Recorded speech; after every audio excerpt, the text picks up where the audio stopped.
عالم کے آقا آپ کا عالم غلام، آپ ہیں شاہ جہاں شاہ دلاں شاہ زمن، آپ کے دم سے مہو سالو شب و دن صبح و شام، مصطفیٰ مجتبی آپ خیر الورا۔ ناظرین گرامی السلام علیکم ورحمۃ اللہ وبرکاتہ۔ میں ہوں آپ کا میزبان انصار عزیز ندوی، اور آپ اس وقت سیدھی بات ٹی وی چینل کا خصوصی پروگرام ذکر میرے حبیب کا صلی اللہ علیہ وسلم دیکھ رہے ہیں۔ ناظرین الحمدللہ یہ ذکر میرے حبیب کا پروگرام کی 41ویں قسط ہے۔ گزشتہ ہفتے آپ حضرات نے دیکھا اور سنا تھا کہ کس طرح کفار قریش نے سازشی منصوبہ سازی کے لیے میٹنگیں بلوائیں اور حضور اکرم صلی اللہ علیہ وسلم کو بدنام کرنے کے لیے کیسے کیسے حربے استعمال کیے۔ ناظرین اب ہم یہاں سے آگے بڑھتے ہیں۔ صرف زبان درازی ہی سے نہیں بلکہ کفار قریش نے حضور اکرم صلی اللہ علیہ وسلم کو جسمانی، ذہنی، نفسیاتی اذیت دے کر بھی پریشان کیا۔ لہذا قریش کی ان ایذا رسانیوں کے سلسلہ ابن ہشام میں تذکرہ کیا گیا ہے، ان ایذا رسانیوں کے سلسلے میں، کہ سرداران قریش اور کفار مکہ نے یہاں کے کمینہ خصلت شرارتیوں کو رسول اکرم صلی اللہ علیہ وسلم کے خلاف اکسایا، خود بھی آپ صلی اللہ علیہ وسلم کو جھٹلایا اور ان مفسدوں کو بھی جھٹلانے کے لیے شہ دی، یعنی اکسایا۔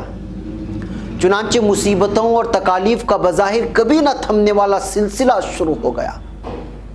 سب سے بڑھ کر یہ کہ ذہنی اور قلبی اور نفسیاتی اذیت دینے کے لیے آپ صلی اللہ علیہ وسلم کے پیغام کو شاعری، جادوگری اور کہانیت و جنونیت سے داغدار کرنے کے علاوہ تہمتوں اور بہتانوں سے بھی گریز نہیں کیا۔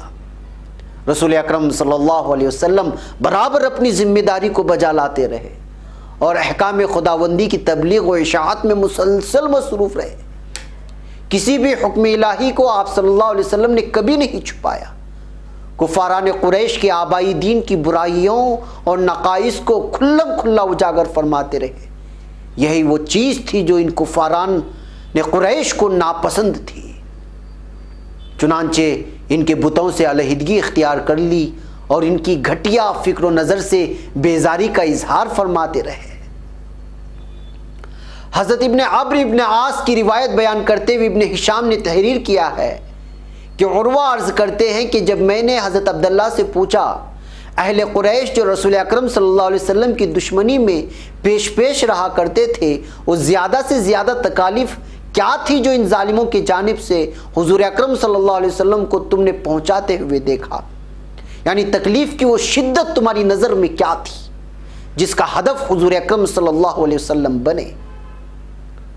تو جواباً حضرت عبداللہ نے کہا، میں ان لوگوں کے پاس ایک روز ایسے وقت میں گیا کہ مرتبہ و منزلت اور جاہ و حشم رکھنے والے قریشی افراد مقام حجر میں جمع تھی۔ انہوں نے رسول اکرم صلی اللہ علیہ وسلم کا ذکر چھیڑا۔ کسی نے کہا، ہم نے تو اس شخص یعنی محمد صلی اللہ علیہ وسلم کے بیانات اور خیالات کے سلسلے میں اتنا صبر کیا ہے کہ شاید اس کی مثال ہم کسی دوسرے فرد کے معاملے میں نہیں کر سکتے یا نہیں پیش کر سکتے۔ اس نے تو ہمارے عقل مندوں کو احمق کہا ہے، بزرگوں کو گالیاں دی ہیں، ہمارے آباء و اجداد کے دین میں عیب نکالے ہیں، ہماری جمعیت کو منتشر کر کے رکھ دیا ہے۔ اس نے تو ہمارے معبودوں تک کو نہیں چھوڑا اور ان کو مسلسل بلا بھلا کہا۔ اس موضوع پر گفتگو کا سلسلہ جاری تھا کہ دفعتاً حضور اکرم صلی اللہ علیہ وسلم اس جانب کو آ نکلے۔ چونکہ صحن کعبہ سامنے تھا، اس لیے حسب معمول حجر اسود کو آپ صلی اللہ علیہ وسلم نے بوسہ دیا اور بیت اللہ کا طواف کرنے کے بعد ان دشمنان اسلام کے گروپ کے پاس سے گزرنے لگے تو یہ پہلا موقع تھا کہ ان لوگوں نے آپ صلی اللہ علیہ وسلم پر طنز و طعن کیا، جس کا اثر حضور اکرم صلی اللہ علیہ وسلم کے چہرے مبارک پر صاف نظر آ رہا تھا۔ آپ صلی اللہ علیہ وسلم دکھ کے جذبات کے ساتھ نکل تو گئے، لیکن پھر جب دوسری دفعہ ان کے پاس سے گزر ہوا تو انہی افراد نے اسی طرح سے طعنہ زنی کو دہرایا، یعنی دوبارہ طعنہ دینے لگے، جس کا اثر حضور اکرم صلی اللہ علیہ وسلم کے چہرے مبارک پر نمایاں ہو چکا تھا۔ اتفاق سے تیسری دفعہ بھی آپ صلی اللہ علیہ وسلم کا ان افراد سے سامنا ہوا، حسب سابق پھر انہوں نے طعنہ زنی کی۔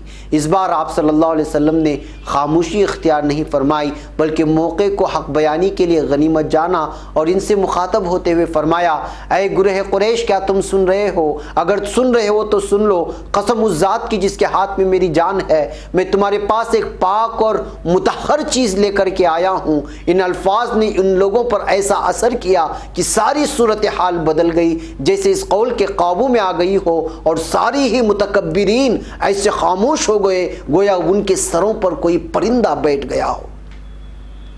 سارے کے سارے ساکت و جامد ہو گئے تھے، سناٹا چھا چکا تھا۔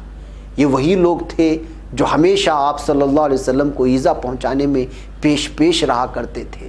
آپ صلی اللہ علیہ وسلم کے مذکورہ الفاظ سے اس قدر متاثر ہوئے کہ وہ آپ کی خاطر مدارات اور دلجوئی کرنے پر آمادہ ہو گئے اور کہنے لگے، اے ابو القاسم، واللہ آپ نے کبھی بھی کسی بھی قسم کی نادانی کی باتیں ہمارے سامنے نہیں کی، آپ تشریف لے جائیں۔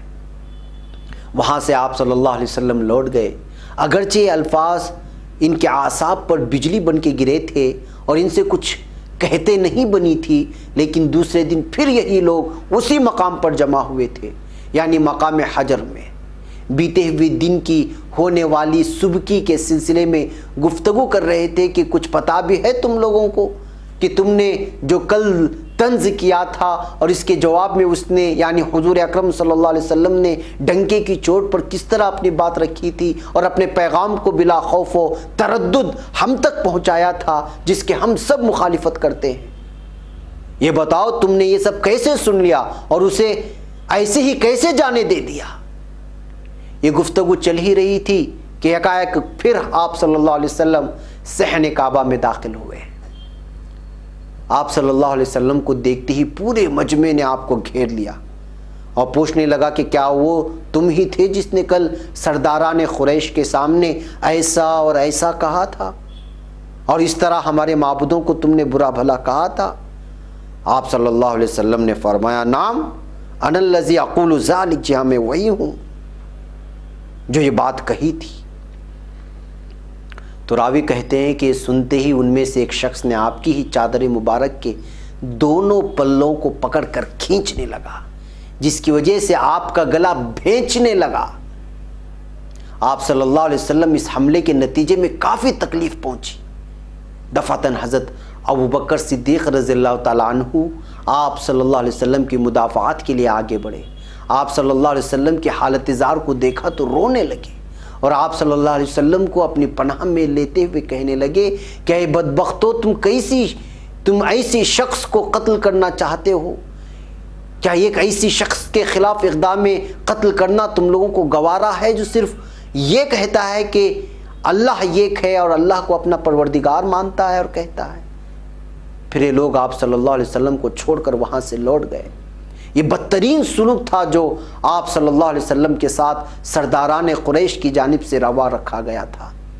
یہاں تک کہ ام کلثوم بنت ابو بکر رضی اللہ تعالیٰ عنہ کے حوالے سے روایت ملتی ہے کہ اس روز حضرت ابو بکر رضی اللہ تعالیٰ عنہ ایسی حالت سے لوٹے تھے کہ اس دھینگا مشتی میں ان کے سر اور داڑھی کے بال کھینچے گئے تھے، اور اس کھینچاؤں کے نتیجے میں وہ درد سر میں مبتلا ہو گئے تھے۔ آپ خود اندازہ لگا سکتے ہیں کہ کس طرح کا رویہ اس وقت سرداران قریش نے آپ صلی اللہ علیہ وسلم کے ساتھ روا رکھا ہوگا۔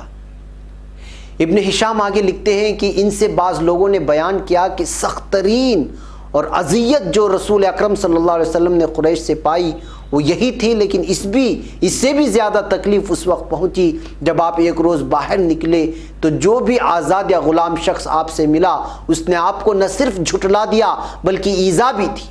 رسول اکرم صلی اللہ علیہ وسلم اپنے گھر واپس ہوئے اور جو سختی آپ پر پڑی تھی اس کے سبب آپ نے کمبل اوڑھ لی. اللہ تعالیٰ نے آپ صلی اللہ علیہ وسلم پر جب وہ کمبل اوڑھ کر کے ایک کنارے آپ صلی اللہ علیہ وسلم بیٹھ گئے تھے اپنے حجرے میں, تو اس وقت آپ صلی اللہ علیہ وسلم پر اس صورت نازل فرمائی, یا ایھا المدثر قم فانذر, یعنی اے کملی اوڑھے ہوئے شخص اٹھ اور لوگوں کو برے نتیجوں سے ڈرا. ناظرین, خلاصہ کلام یہ ہے کہ کفار قریش کو کوئی بھی ایسا موقع ہاتھ سے جانے نہیں دیا جس کا فائدہ اٹھا کر مسلمانوں کو تکلیف نہیں پہنچائی گئی ہو. ایک طرف صحابہ اکرام رضی اللہ تعالیٰ عنہ کو جسمانی و ذہنی اذیتیں دے رہے تھے, دوسری طرف آپ صلی اللہ علیہ وسلم کے پیچھے کمینہ خصلت اوباشوں کو لگا دیا گیا تھا جو آپ صلی اللہ علیہ وسلم کا تعاقب کرتے اور برا بھلا کہتے جاتے. ذہنی اذیتوں کا یہ حال تھا کہ طنز و طعن سے کام لیا, اور جسمانی تکالیف کا یہ حال تھا کہ لوگ موقع سے فائدہ اٹھانے سے کبھی نہیں چوکے اور بار بار ایذا دیتے رہے. مگر دین حق و نظام اسلامی کا یہ پودا دھیرے دھیرے شجر میں تبدیل ہوتا جا رہا تھا, اور ایک ایسا شجر بن کر کھڑا ہو گیا کہ جس کی جڑیں اور تنا مضبوط ترین تھے, اور جس کی گھنی اور فرحت بخش چھاؤں میں آج بھی عالم انسانی سکون محسوس کرتی ہے. صلی اللہ علیہ وسلم.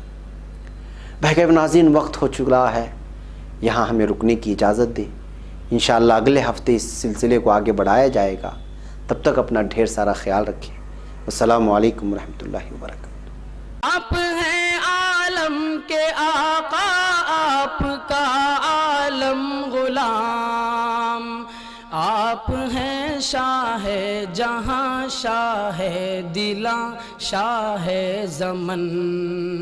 آپ کے دم سے مہو سالو شب و دن, صبح و شام مصطفیٰ مجتبیٰ, آپ خیر الورا.